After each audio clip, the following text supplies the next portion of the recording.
নির্বাচনী কর্মকাণ্ড সঠিকভাবে করতে পারবো কি পারবো না এ নিয়ে আমাদের মধ্যে শঙ্কা তৈরি হয়েছে, আমাদের জীবনের শঙ্কা তৈরি হয়েছে।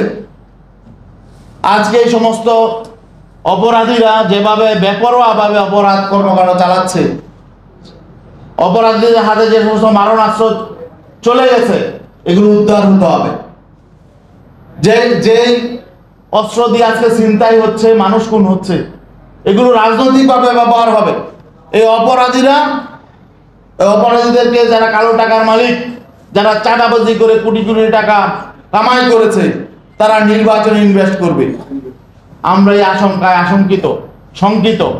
এই জন্য যদি নিরাপদ রাষ্ট্র তৈরি না হয়, নির্বাচনের জন্য যদি লেভেল প্লেইং ফিল্ড না হয়, পুলিশ প্রশাসন যদি নিরপেক্ষ ভূমিকা পালন না করে, সিভিল প্রশাসন যদি নিরপেক্ষ ভূমিকা পালন না করে, তাহলে সামনে সকল রাজনৈতিক দল কিভাবে নির্বাচনে প্রতিদ্বন্দ্বিতা করবে।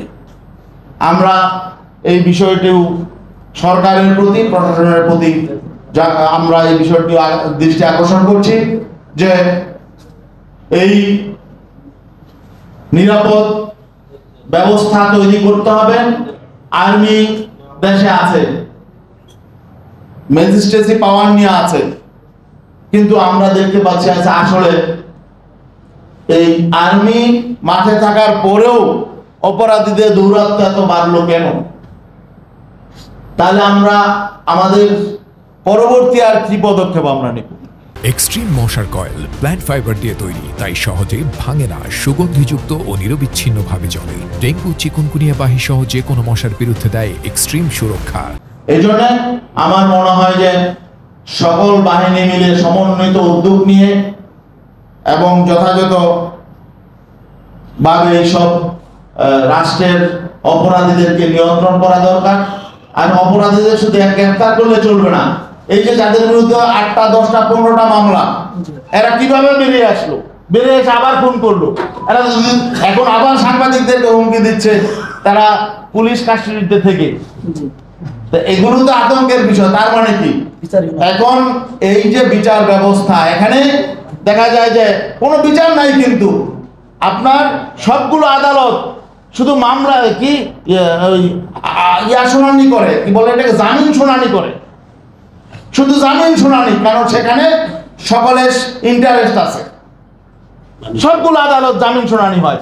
কোনো বিচারের জন্য কোন মানে কি বলে কাউকে শাস্তি দেওয়ার জন্য কোনো চূড়ান্ত ভাবে বিচারিক কার্যক্রম কিন্তু চলে না। চলে হলে সব জামিন শুনানি, অপরাধীরা যায় আর এদের জামিন দিয়ে দেয়। আর আমার মনে হয় আদালতের এখন কাজই হলো অপরাধীদেরকে জামিন দেয়া, আর জামিন নিয়ে তারা আবার সে অপকর্ম করে, বাণিজ্য করে। তো অতএব এই অবস্থায় এই দেশে অপরাধ দমন হবে কি করে? আমরা দেখতে পাচ্ছি খুন করেও জামিন পেয়ে যায়, ধর্ষণ করে জামিন পেয়ে যায়, অপকর্ম করে কোটি কোটি টাকা পাচার করে দুর্নীতি করে জামিন পেয়ে যায়। তার মানে এই আদালতগুলো, সারা বাংলাদেশে আদালতগুলো বসানো হয়েছে শুধু অপরাধীদেরকে জামিন দেওয়ার জন্য। অপরাধীদের বিচার কোথায়? আমার মনে হয় শুধু বিচারের জন্য আলাদা আদালত দরকার, জামিনের জন্য আলাদা আদালত।